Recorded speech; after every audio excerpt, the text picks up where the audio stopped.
तहसीलदारांचं कार्यालय निर्माण होतंय त्या संदर्भात मोहोळ मधील सर्व पक्षीय हे एकत्र येऊन त्याला विरोध करत आहेत आणि जन आंदोलन उभा करण्याचा त्यांचा मानस आहे. काय सांगतो?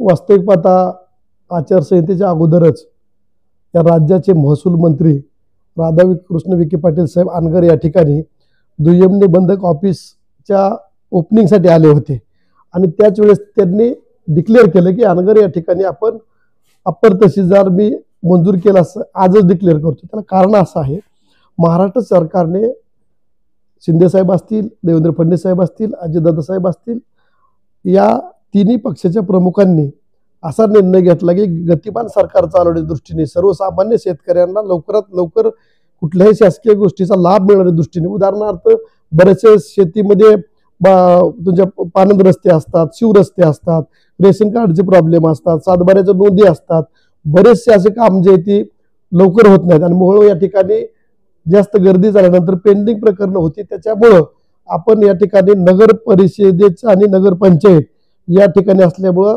महसूल मंत्र्यांनी त्या डिक्लेअर केल्यानंतर आपण त्या ठिकाणी प्रस्ताव सादर केला आणि त्याच्यानंतर एक विकासाच्या दृष्टीनेच आपण त्या ठिकाणी केलेलं आहे. याचा तोटा कोणालाही नाही. पाठीमागील कालावधीमध्ये सुद्धा तुमच्या दुय्यम नियमासाठी विरोध केला, परंतु त्याच्यामध्ये ज्याला मोहोळला जायचे त्यांनी तिथे मोहोळला खरेदी करू शकता, ज्याला अनगरला जायचं त्या ठिकाणी अनगरला तुम्ही खरेदी करू शकता.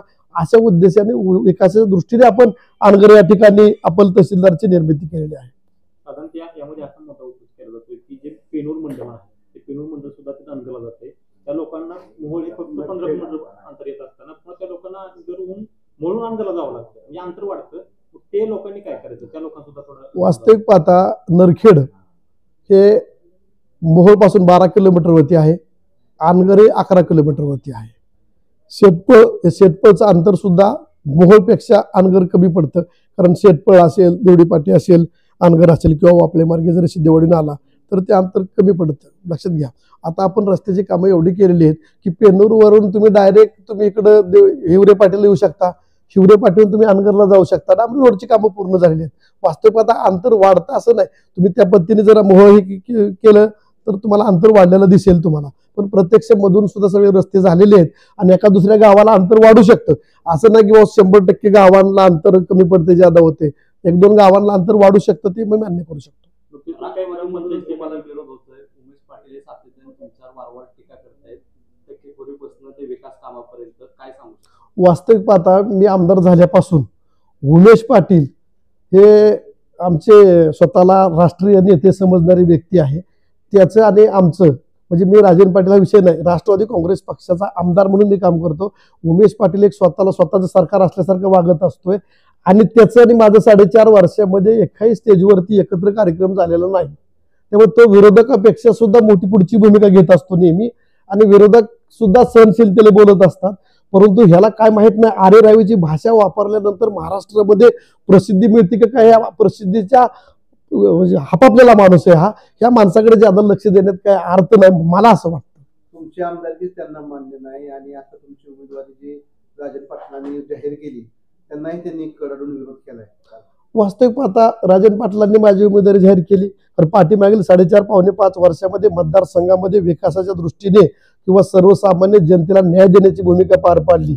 वास्तविक पाहता ह्यांच्यासारख्या नेत्यांना न्याय मिळाला नसेल, कारण हे हवेतील नेते आहेत, हे रूट मधले नेते नाहीत. त्यामुळे त्यांनी प्रत्यक्ष त्यांच्या गावापासून 144-45 गावात जाऊन बघावं की आमदार यशवंत मानेंनी काम कशा पद्धतीने केलेले. अजितदादा पवार साहेबांनी दिलेला निधी ग्रामीण भागापर्यंत पोहोचलाय का नाही त्यांनी बघितलं पाहिजे ना. फक्त मुंबई, पुणे आणि मोहोळ, नरखेड करून विकास दिसणार नाही. त्यांना प्रत्येक या ठिकाणी तुमच्या ओझेवाडी पासून त्यांनी तिकडे हागलूर पर्यंत गेलं पाहिजे. शेटपळ पासून तुम्हाला सांगतो तुमच्या त्या शेवटचं गाव तुमचं बिबी धारपळ, मोरवंची या भागापर्यंत तुम्ही पोहोचलं पाहिजे. किंवा लांबोटीला जावा तुम्ही, इकडं गोटेवाडी त्या भागात तुम्ही जावा. तुम्हाला फक्त रोडने जाऊन कसा विकास दिसेल? तुम्हाला नॅशनल हायवेचे रोड दिसतील. तुम्हाला तुमच्या नरखेड जिल्हा परिषद गटामध्ये स्वतः जाऊन फिरा आणि त्या गटामध्ये आमदारने अजितदादा पवार साहेब यांच्या नेतृत्वाखाली राजन पाटील मालकांच्या मार्गदर्शनाखाली किती करोड रुपयाचा निधी दिलाय ते तुम्हाला प्रत्यक्ष त्या ठिकाणी गेलं. तुम्ही ज्यावेळेस घरातून बाहेर पडता ना, चारी बाजूचे जे रस्ते आहेत ना ते अजितदादा पवार साहेबाच्या नेतृत्वाखाली अजितदादांनी अर्थमंत्री असताना पहिल्यापासून महाविकास आघाडी सरकार असेल, महायुती सरकार असेल, या सरकारमध्येच कामं झालेली आहेत आणि ती तुमच्या डोळ्यांनी बघत आहात. जर तुम्ही डोळ्यांनी बघत नसाल तर मला वाटते तुम्हाला दृष्टी दोष आहे का मनुष्य दोष आहे ही मलाच माहित नाही. एकीकडे तुम्ही दावा करताय की मतदारसंघामध्ये मोठ्या प्रमाणात रस्त्यांची किंवा इतर ज्या प्राथमिक मूलभूत समस्या आहेत त्या सोडवण्यात तुम्ही यशस्वी करत आलेला आहे, त्यातूनच तुमची उमेदवारी पुढे आलेली आहे. तर दुसरीकडे तुमच्या मतदारसंघामध्ये अनेक वर्ष दुर्लक्षित राहिलेले प्रश्न म्हणून काही प्रश्न पुढे केले जात आहेत. त्यात स्वखर्चाने काही रस्ते करून दिले जात आहेत, स्वखर्चाने काही ठिकाणी पाणी पुरवठ्याची सोय केली जाते. मग हे अपयश आहे का नक्की या पाठीमागे भूमिका? मी आपल्याला सांगतो, सर्वात महत्वाची शेतकऱ्याच्या दृष्टीने 1995 साली जी आष्टी उपसा सिंचन योजना, शिरापूर उपसा सिंचन योजना मंजूर झाली, परंतु मी आमदार होईपर्यंतच्या कालावधीमध्ये काही प्रमाणात कामं चालू झाली होती. पण प्रत्यक्ष पाणी शेतकऱ्यांच्या बांधावरती जाण्या इथपर्यंत काम केलं असेल तर अजितदादा पवार साहेब अर्थमंत्री आणि महाविकास आघाडी सरकार झाल्यानंतर पहिल्याच बजेटमध्ये आपल्याला 70 कोटी रुपये मिळाले. प्रत्येक बजेटमध्ये 80-90 असे मी जवळजवळ 600 कोटी रुपयाचा निधी आपण शेतकऱ्यांच्या 2 योजनेसाठी घेतला. आणि तुम्हाला कोण सांगतो, येणाऱ्या मार्च 25 पर्यंत ह्या दोन्ही योजना पूर्ण क्षमतेने होऊन 50,000 एकर क्षेत्र हे शेतकऱ्याचं आपल्या मतदारसंघातील ओलिताखाली येणार आहे. ही सगळ्यात महत्वाची गोष्ट झालेली आहे तुम्हाला सांगतो. त्याच्यानंतर कुरुल ते पंढरपूर हा रस्ता पाठीमागील बऱ्याच वर्षापासून मागणी होती. तुम्हाला सांगतो, डिसेंबरच्या हिवाळी अधिवेशनामध्ये अजितदादा पवार साहेबांनी या रोडला 271 कोटी रुपयाचा निधी मंजूर केला. टेंडरही झाले, अजून वर्क ऑर्डर झालेले नाही. त्याच्यानंतर एक महत्वाकांक्षी MSIDC मार्फत बेगमपूर ते मोहोळ आणि मोहोळ ते वैराग, तो वैराग रस्ता बी नरखेडवरूनच जातो. तो 10 मीटर रुंदीने 415 कोटी रुपयाचा रस्ता मंजूर केलेला आहे. ते मला वाटतं शिकलेले आहेत, त्यांनी मीडियामध्ये किंवा प्रत्यक्ष त्यांनी पाहिलेलं पाहिजे, सर्च बी केलं पाहिजे की हा रस्ता मंजूर झालाय का, विकास कामं त्यांनी बघितली पाहिजेत. त्यांच्या गावाकडून त्यांच्यापासून मसले चौधरी वडाळ्याला जाणारा रस्ता असेल, त्यांच्या गावावरून बांबेवाडीकडे जाणारा रस्ता असेल, त्यांच्या गावावरून मोहोळला जाणारा रस्ता असेल, त्यांच्या गावावरून यकुरकेला जाणारा रस्ता असेल, ह्या सर्व गावांची पुढे वाळूला जाणार असेल, हे चारही बाजूचे रस्ते डांबरीकरण झालेले. त्यांच्या गावामध्ये पूर्ण गाव क्षेत्रामध्ये बसले चौधरी रस्त्याचे कॉन्क्रीटची कामं झालेली आहेत. हे कामं त्यांना झोपेतून उठल्यावर बाहेर पडल्या दिसायला पाहिजेत का? माझ्या माहितीप्रमाणे त्यांना गॉगल लावल्याशिवाय दिसतच नाही. हे मला काय माहित नाही आजपर्यंत. पण त्यांनी विकास कशाला मानायचा ती मला विचारून येऊन विचारावा. मी सांगतो विकास कशा पद्धतीने म्हणतात. गावात अंडरग्राऊंड ड्रेनेज करायचे असते, कॉन्क्रीट रस्ते करायचे असतात, सभा मंडप द्यायचे असतात, शेतकऱ्यांच्या दृष्टीने पानंद रस्त्याचे विषय संपवायचे असतात. एवढंच नाही तर मोहोळ सारख्या शहरामध्ये पाठीमागील 2 महिन्यापूर्वी टेंडर झालं, 45 कोटी रुपयाची पाणी पुरवठा योजना झाली. आज मोहोळ शहरामध्ये 25 किलोमीटरचे अंडरग्राऊंड ड्रेनेज पाईपलाईन पाण्याचं काम झालेलं आहे. युवती तलावामध्ये जॅकवेलचं काम चालू आहे, मेन लाईन टाकायचं काम चालू आहे. हे काम त्यांना दिसत नाहीत का? पेनूरच्या भागात तुम्ही जावा, तुम्हाला सांगतो जवळजवळ 1200 MM पायपा त्या ठिकाणी लेईंगचे काम चालू आहेत. हे तुम्हाला कामं दिसत नाहीत. विकास म्हणजे नक्की काय पाहिजे त्यांना? विकास हा शेतकऱ्याच्या दृष्टीने तुम्हाला सांगतो महत्वाची कामं केली पाहिजेत. तुम्ही ते आपण करत आहोत. अजितदादा पवार साहेब नेतृत्व आमचे राष्ट्रवादी काँग्रेस पक्ष राष्ट्रीय अध्यक्ष ती त्यांची भूमिका पार पाडतात. मला माझ्या मतदारसंघाची भरघोस निधी दिलेला आहे तुम्हाला सांगतो. त्यामध्ये पंढरपूर तालुका असेल, उत्तर तालुका असेल, मोहोळ तालुका असेल, फार चांगल्या प्रकारे कामं चालू आहेत.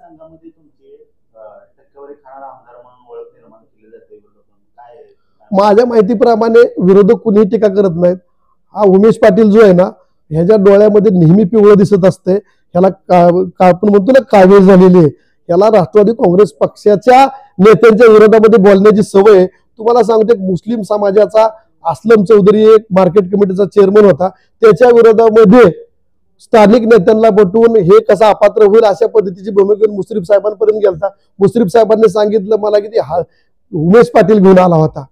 म्हणजे आपल्याच कार्यकर्त्यांच्या वरती केसेस लादणारा हा आहे. हा राष्ट्रवादी काँग्रेस पक्षात आहे कसा काय मलाच कळत नाही. तो प्रवक्ता म्हणून काम करतोय, पण मोहोळ मतदारसंघामध्ये तो कुठल्याही प्रकारे राष्ट्रवादी काँग्रेस पक्षाच्या कार्यकर्त्याची भूमिका घेत नाही. त्यांच्या विरोधात त्याची नेहमी भूमिका सातत्याने मांडलेली असते.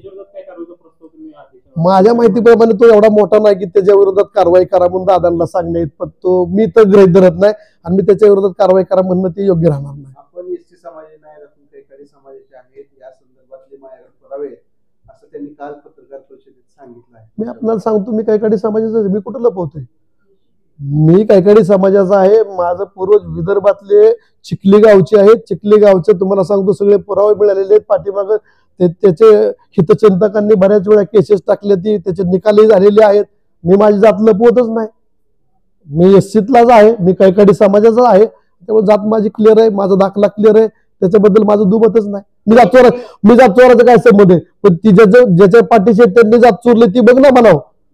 ज्याच्यासाठी बोलतोय त्यांनी जाती चोरल्या त्याचं बघ ना अगोदर म्हणा. माझी जात तर क्लिअरच आहे, मी कशाला जात चोरू माझी? ते म्हणतायत की राजन पाटलांनी कुणाला विचारून उमेदवार जाहीर केला, पक्षात कुणाला विचारलं नाही आणि हा बोगस उमेदवार आहे असं ते म्हणतायत आणि 1 लाखाच्या मताधिक्याने पडेल. माझ्या माहितीप्रमाणे लाज वाटेल तुमच्याला सांगताना. माझ्या माहितीप्रमाणे राजन पाटील मालकांनी कुणाला विचारलं ही मी तर नाही सांगू शकत, कारण स्टेजवर डिक्लेअर केलं. पण ते मोठे नेते आहेत, माझ्या माहितीप्रमाणे ते जे बोलतात ते वरची पक्षश्रेष्ठी ही त्यांना मान्यता देते किंवा त्यांना विचारून मान्यता घेतली असेल, याच्याबद्दल मी काय बोलू शकत नाही. पण ह्याला विचारून उमेदवार डिक्लेअर करणे इथपर्यंत हा मोठा नेता नाही. ह्याला विचारायची गरज काय? आणि ह्याला जर पसंत पडेल नसेल त्याचा निर्णय घ्यायला तो मोकळा आहे. कारण 4.5 वर्षापासून तो म्हणतोय राजन पाटलाचा आमदार मला पाडायचा, त्याच्या विचाराचा आमदार आणायचा. तुझ्या विचाराचा निर्णय तू घे ना. माझा विचार मी करेल, तुझा विचार तू घे. बोगस उमेदवार आहे म्हणून पण आरोप करतो. आता जनता ठरवती ना 145 गावातली बोगस उमेदवार कोण आहे का, मी आहे का ती आहे ती. उमेश पाटील नाही तर राजू खरे सुद्धा वारंवार तुमच्यावर टीका टिप्पणी करत आहेत की विकास कामावर काय वाटतं? मग कसं आहे, त्यांना विचारा ना की बाबा ही जी विकास कामं झालेत हे कोण करत आहे. एखाद्या वस्तीवरती देखा बघा, त्यांच्या पद्धतीने ते काम करतात, त्यांच्यावर टीका करायचा मला काय अधिकार नाही, कारण मी कुणावरही टीका करत नाही. तर खरेंवरती टीका करायचा काय अधिकार नाही. ते त्यांच्या पद्धतीने काम करत आहेत, त्यांनी त्यांच्या पद्धतीने काम करत राहावा. टीका करल्यानंतर जर एखाद्या टीका करून मोठा होत येत असेल तर नक्कीच तुम्ही टीका करावी, पण त्यांच्यावर टीका करून मला मोठं व्हायचं काय कारण नाही. त्यामुळे मी राजू खरेवरती टीका करण्याचा काय संबंध येत नाही. ग्रामपंचायतीच्या संदर्भात तुमच्यावर हे झालं की त्यांनी मंजुरी करून आणल्या ग्रामपंचायत तुम्ही आणि राजन पाटील यांनी. तुम्ही मला सांगा एक साधारणतः गलंदवाडी ही ग्रामपंचायत अनगर पट्ट्यातली आहे. गलंदवाडी राजन पाटील गेलते का त्यांना सांगायला की माझी एवढी गलंदवाडीची ग्रामपंचायत बिल्डिंग करून घ्या? मी तुम्हाला सांगतो ना, हे काही नाही, त्याचा काही संबंध नाही. हे आपण सर्व महायुती सरकारमधून आपण मंजूर केलेले आहेत आणि ते आपलीच काम आहेत. आपण दुसऱ्याचं श्रेय घेत नाही. त्यांना पाहिजे असेल तर ते श्रेय घेऊ शकतात आणि ते मीच केलंय म्हणलं असेल तरी माझी काही हरकत नाही. कारण माझ्याकडे 2500 कोटी रुपयाचा निधी आलाय. 2 कोटी रुपयासाठी मी कशाला श्रेय करू? मग त्यांना पाहिजे असेल त्यांनी श्रेय घेऊन टाकावं. अजून 4-2 कोटी कामाचं घ्यायचं घेऊन टाकावं माझ्याकडून. अजून भरपूर काम आहेत माझ्याकडे. या महायुतीच्या मतभेदामुळे कुठेतरी विरोधकांना फायदा होईल असं मला वाटतं. महायुतीमध्ये मतभेदच नाहीत. भारतीय जनता पक्षाचा कोण माणूस बोललाय तुम्हाला यशवंत मानेने चुकीचं काम केलंय? सांगा तुम्ही मला. मी काय समजतोय ते घरचा आहेर म्हणण्यापेक्षा ह्या उमेश पाटलांना प्रसिद्धीच्या झोतात राहण्याची सवय आहे. तेवढी सवय त्यांनी करण्यापेक्षा रूटला जाऊन माणसात जर काम केलं तर काय वाईट होईल? त्यांनी सांगून टाकावं 5 वर्षामध्ये. आता तुम्ही ठीक आहे राजन पाटील यशवंत पाटील तुम्ही या स्वतः की मी या भागातला आहे, माझं रक्त सांडलं हे केलं. तुझं रक्त नक्की सांडलं कुठं? तू नक्की काम केलं कुठं? तू पाठीमागील 5 वर्षामध्ये ह्या मोहच्या जनतेसाठी काय काम केलं ही पहिलं सांग ना. राजन पाटलांनी काय केलं ना, यशवंत मानेने काय केलं हे बोलण्यापेक्षा पक्षाला दाखवून द्या, जनतेला दाखवून द्या की उमेश पाटलांनी हे भरीव काम केलं, तर तुम्ही मान्य करचाल ना. मी माझी कामं केली मी दाखवून देऊ शकतो. उमेश पाटलाला सांगायचे काय कारण नाही. आणि जो बोगस उमेदवार हे जे म्हणतो ना, बोगस शब्द कशासाठी म्हणतात हे मला माहित नाही. जर 2,500 कोटी रुपयाचा निधी या मतदारसंघात आणून जर पक्षाचं नाव कमवत असेल तर अशा उमेदवाराला बोगस म्हणल्यानंतर त्यांना कुठलं, मला बोगस म्हणलं 2,500 कोटीवाल्याला, तर त्याला कुठली उपाधी लावली पाहिजे? ते म्हणतात पुरावे कशाचे? असं त्यांचं म्हणणं. नाही पुरावे म्हणजे काम केलेले का न केलेले? नाही बोगस उमेदवार नाही मी तेच सांगतोय तुम्हाला. राजन पाटलांनी उमेदवार डिक्लेअर केली, त्याला मान्यता द्यायचे का नाही ते राष्ट्रवादी काँग्रेस पक्ष समजून जाईल. आणि तुमच्या पोटात दुखत असेल तर तुम्ही तुमचं बघून घ्यावं. आम्ही थोडीच तुम्हाला मागायला आलो की माझी उमेदवार तू डिक्लेअर कर बाबा म्हणून. कशावरती? तुमच्या विधानसभेवर पवार साहेबांना सध्या लोकसभेमध्ये भरपूर सहानुभूती त्याच पद्धतीने विधान परिषदेला सुद्धा मिळते. विधानसभेला असं लोकसभा आणि विधानसभा ह्याच्यामध्ये बराचसा फरक आहे. तुम्हाला सांगतो, पाठीमागे तुम्ही बघून घ्या 99 साली वरती अटल बिहारी साहेबांचं गव्हर्नमेंट आलं, पण महाराष्ट्रामध्ये काँग्रेस आणि राष्ट्रवादी गव्हर्नमेंट आलं. असं लोकसभेत ते वेगळा प्रश्न पडतोय. त्याचं सरकार हे आता त्यांना लोकसभेला ज्यादा जागा मिळेल, विधानसभेला नाही. फार चांगल्या प्रकारे अजितदादा पवार साहेबांनी 28 जून रोजी बजेट मांडलं. त्या बजेटमध्ये आपली लाडकी मुख्यमंत्री माझी लाडकी बहीण फार महत्वाकांक्षी योजना या ठिकाणी लावल्या. तुम्हाला सांगतो 2 भगिनी जर आपल्या घरात असतील तर 3,000 रुपये मिळतात. तुम्हाला सांगतो मी ग्रामीण भागातील शेतकऱ्याचा मुलगा आहे. 3,000 रुपयामध्ये महिन्याचं जे भाजीपाला जो आहे ना तो येतो. तुम्हाला सांगतो कुटुंब चांगल्या प्रकारे चालतंय. मुलींना मोफत शिक्षण केले, 8.5 लाख रुपयापर्यंत उत्पन्नावरती ज्याचं आहे त्याला सुद्धा मुलींना शिक्षण मोफत केलेलं आहे.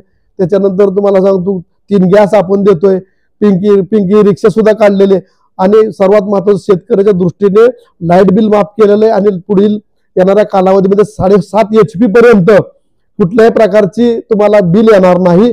आणि सोलापूर कोल्हापूर प्राधान्याने घेऊन आपल्याला सौर ऊर्जेवरचे जे पंप मिळणार 10% रक्कमेमध्ये मिळणार आहे. तुम्ही सांगा 2 लाखाचा पंप 20,000 रुपयामध्ये आपल्याला मिळणार आहे, पंपासहित मिळणार आहे. ह्याच्यापेक्षा महत्वाच्या योजना काय असतात? आणि ही योजना घेऊन आपण समोर चाललेलो आहे. त्यामुळे येणाऱ्या कालावधीमध्ये महायुती सरकार चांगल्या जागा घेऊन पुन्हा या ठिकाणी तुम्हाला सरकार स्थापन झालेलं दिसेल. मोहोळ तालुक्यात आपण कोट्यवधी रुपयाचा निधी आणला असं म्हणताय. आता राजू खरे जे तुमचे प्रतिस्पर्धी असतील त्यांची उमेदवारी जर विधानसभेला आली फायदेशीर ठरेल असं वाटतं? फायदा तोटा हा जनता ठरवणार. नाही, फायदा तोटा हा जनता ठरवणार आहे. मी तुम्हाला आज सांगतो, मी पाठीमागे 9 उमेदवार असताना सुद्धा मला 22,000 मध्ये 21,699 मतांनी निवडून दिलं. आता मी 5.25 वर्ष प्रत्येक गावात जाऊन वाड्या वस्त्यावर जाऊन काम करण्याचा प्रयत्न करतोय. मला सहानुभूती फार मोठ्या प्रमाणावरती आहे कामाची, आणि ती नक्कीच येणाऱ्या कालावधीमध्ये सर्व सुज्ञ मतदार ते दाखवून देतील. खरे साहेब त्यांच्या पसंतीला पडले तर त्यांना मतदान होईल. माझं काम पसंत पडलं किंवा माझा जे बी आहे दररोजचा दिनक्रम त्यांना आवडला ते नक्की मला पसंत करतील. शासकीय मंजुरीची वाट न बघता थेट पदरमोड करून स्वखर्चाने स्वतःच्या पदरमोड करून लाखो रुपयाचे कामं करत आहेत मतदारसंघात. त्यामुळे जरा एक वेगळी भावना निर्माण होती की अशा पद्धतीनं स्वखर्च करणारा आपला लोकप्रतिनिधी पाहिजे म्हणून काही जण व्यक्त होत आहेत. काय वाटतं? मी आपल्याला सांगतो, मी तुमचा आणि राज्य सरकारचा एक दुवा आहे. राज्य सरकारच्या योजना तुमच्या घरापर्यंत पोहोचवण्याच्या दृष्टीने मी काम करत आहे. मी एक सर्वसामान्य कुटुंबातील मुलगा आहे. माझी एवढी ऐपत नाही की मी खाजगी पद्धतीने रस्ते करेल, मुरुम टाकेल, पाणी पुरवठा करून देईल, शासनाची योजना जास्तीत जास्त आणेल. आता ते कुठला व्यवसाय करतात ते मला माहीत नाही. आणि 10 गाड्या टाकल्या, 10 गाड्यावर तुमचा मीडियाचा एक जण कॅमेरावाला पाठीमागे जातोय, एक टँकर गेला त्याचा पाठीमागे कॅमेरावाला जातोय. मग आता मला माहित नाही की टँकरच्या मागे कॅमेराला जातोय का कॅमेरावाल्याला पुढे पाठवून दिलेलं असतं. या मला कुठल्याही प्रकारची प्रसिद्धी नाही. तुम्हाला पाठीमागे सांगतो 6 महिन्यामध्ये मी कुठेही उद्घाटन भूमिपूजन केलं नाही. 5-5, 10-10 कोटीची कामं डायरेक्ट अशी कामं चालू करून टाकलेली आहेत की मला प्रसिद्धीच्या पोटी जायचं नाही. कारण सर्व जनतेला माहित आहे की बाबा कामं कोण करतंय. अजितदादा पवार साहेबांच्या नेतृत्वाखाली आपला राष्ट्रवादी काँग्रेस पक्षाचा आमदार काम करतोय. मला सांगायचीच गरज नाही मी काम केलंय. तुम्हाला खोटं सांगत नाही. आजपासून दिवसभर नारळ फोडलं तरी मी आचारसंहिता लागूच तर नारळ फोडू शकत नाही. एक गावामध्ये 60 कामांचे नारळ माझी बॅलन्स आहेत, म्हणजे फोडतच नाही. हो, सगळ्या गावाला माहिती आहे. मी सांगतो सरपंच तुम्ही फोडून टाका, कार्यकर्ते कोण आहे त्या ठेकेदारला घ्या, काम चालू करून टाका, फोडून टाका. मला प्रसिद्धी करायची असेल तर तुम्हाला सगळ्याला कॅमेराला घेऊन गेलो असतो की 4 बाजूने 4 कॅमेरा चालतोय कसा, बघतोय कसा, सगळ्या गोष्टी करत करत घेऊन गेलो असतो. वास्तविक पाठात सगळे तुम्ही उमेश पाटलाला विचारलं पाहिजे, तू पाठीमागील 5 वर्षात नक्की काय काम केलं, ती जिल्हा परिषद मधून काय काम केलं, कसं काम केलं, नरखेडच्या पाणी पुरवठा योजनेमध्ये कॉन्ट्रॅक्टरकडून किती टक्के पैसे घेतले. तो कॉन्ट्रॅक्टर बारामतीचाच आहे. मला येणाऱ्या गोष्टीत तुम्हाला कळून येऊन दिला असं काही विषय नाही. परंतु जी टक्केवारी वगैरे जी असते ना, तुम्ही बाहेर हॉलमध्ये 50-100 माणसं आहेत त्यांना जाऊन विचारा, आमदार यशवंत माने टक्केवारी घेतो का शेतकऱ्याला मदत करतो. खिशातले पैसे काढून मी देणारा, मी ठेकेदारला पैसे देतो 10-5 रुपये कंपनीत घे, पण तेवढं काम करून घे. तेवढं माझ्या आईबापांनी करून ठेवलेलं आहे. मला मतदारसंघामध्ये टक्केवारीची गोष्ट नाही. आणि एकही कार्यकर्ते येऊन सांगावं की आमदार यशवंत माने 2 रुपये घेतलेत आणि त्या उमेश पाटलाला कशी झोप लागते ती मला माहित नाही. अहो, त्यांनी त्याच्या वागण्यामुळे त्याची बायकोची सुद्धा निलंबन होण्याची वेळ आली. त्या ठिकाणी निलंबित व्हावं लागलं. बायको तहसीलदार आणि कलेक्शन करायला हा होता, आम्हाला माहित नाही का? ह्याच्या वागण्यामुळे ते चांगल्या माऊलीला त्रास झाला. आणि तुम्ही स्वतः दुसऱ्या टक्केवारीची भाषा करता. तुम्ही तुम्ही आमचा महाराष्ट्राचा युवकांचा अध्यक्ष होता. तुमचं वागणं त्यावेळेसपासून आम्हाला माहिती आहे. तुम्ही कुठल्या लायकीचे आहात, तुम्ही कुठल्या पद्धतीचे आहात. अजितदादा पवार साहेबांनी एक असली 4 बोलायला ठेवलेला असं तुम्हाला वाटून घेऊ नका. ते कधी हाकलून देतील ते कळणार नाहीत तुम्हाला बारामतीवाली. ही पद्धत तुमची बंद झाली आता. कारण आम्ही ऐकून घेतो म्हणजे तुम्हाला वाटतं का तुम्ही खरंच बोलता. तुम्ही पक्ष वाढवण्यापेक्षा पक्ष मातीत घालण्याचं काम तुम्ही करत आहात. याने पूर्ण महाराष्ट्राला तुम्ही दिसतं की तुम्ही ज्या त्वशाने रुबाबात बोलता, तुम्ही जॅकेट घातल्यानंतर फार चांगलं पद्धत म्हणतात असं विषय नाही. कारण आमच्या अंगाला माती लागली असते, कारण आम्ही शेतकऱ्याच्या बांधावर गेलेलो असतोय. तुम्ही गाडीतनं उतरून बाईक पुढे जायचं तेवढं तुम्हाला काम लागलेलं आहे. येणाऱ्या कालावधीमध्ये तुम्ही नीट जपून बोला. येणाऱ्या गोष्टी सुद्धा तुम्हाला भरपूर आम्हाला बोलता येतात. मीही काय तुम्हाला सांगतो पंजाबवरून आलेलो नाही. मी याच ठिकाणी आहे. येणाऱ्या कालावधीत तुमची माझी भेट होत राहतील, सामना होत राहील, विचाराने बी होत राहील आणि कुठल्या गोष्टींनी पाहिजे त्या गोष्टींनी होत राहील हे तुम्हाला मी बी माध्यमातून सांगतो. कारण तुमच्या काय गोष्टी माध्यमातून मी ऐकलेल्या आहेत, येणाऱ्या कालावधीत तुम्हाला दाखवून देईल. आमदार कार्य म्हणजे कामाचा आहे नाही कामाचा बोगस आहे ते बघून घेऊ. येणाऱ्या कालावधीत तुला काय करायचं तू करत राहा, मी माझ्या पद्धतीने मी काम करत राहतो. आता शेतीला द्यायचा असेल वेग तर आणा समृद्धी ट्रॅक्टर्स इथून सोनालिका ट्रॅक्टर. 20 HP ते 120 HP पर्यंत सर्व मॉडेल. सोनालिका टायगर 55 चे बुकिंग सुरू. आजच बुकिंग करा. सोनालिका हेवी ड्युटी धमाका ऑफर. ट्रॅक्टर खरेदीवर इन्शुरन्स आणि पासिंग फ्री. सोनालिका ट्रॅक्टर्स अधिकृत विक्रेते समृद्धी ट्रॅक्टर्स, मंगळवेढा, सांगोला आणि मोहोळ. हॉटेल विठ्ठल कामत पाठीमागे, कॉलेज रोड, पंढरपूर.